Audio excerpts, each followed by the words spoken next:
জানাই, আমাদের অভিভাবকের সেফটি নিশ্চিত করুন। বিশেষভাবে সরকারিভাবে ওনাকে আইনি সহায়তা দিয়ে প্রটেক্ট করুন, অন্যথায় এই বাংলা একটি সোনার খনিকে হারাবে। যে মানুষটির কোনো লোক নেই, যে মানুষটি এমপি হওয়ার আগে, যে মানুষটি জনপ্রতিনিধি হওয়ার আগে যা ইনকাম করেছেন, যা আয় করেছেন, তা এই মানুষটির ঘরে মানুষের জন্য বিলিয়ে দিয়েছেন। আমি আমার কথা বাড়াবো না, এখানে উপস্থিত নেতৃবৃন্দরা বক্তব্য রাখবেন। আমাদের মানববন্ধন চলবে।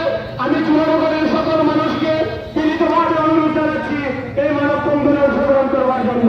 প্রিয় সুধীবৃন্দ, আমি আমার বক্তব্য এই পর্যায়ে শেষ করছি। উপস্থিত সকলের সুস্বাস্থ্য দীর্ঘায়ু কামনা করে আমি আমার সংক্ষিপ্ত বক্তব্য এখানেই শেষ করছি। জয় বাংলা, জয় বঙ্গবন্ধু।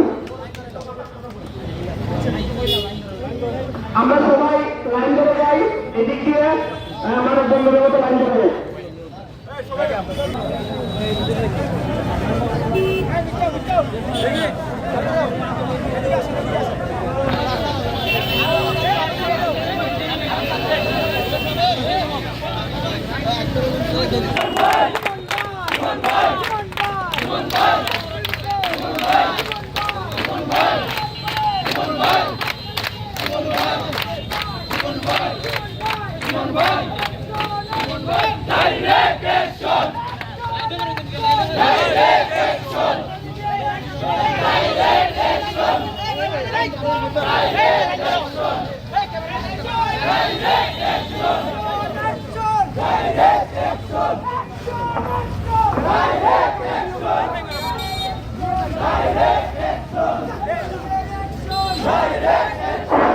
আপনারা সবাই লাইনে দাঁড়ান।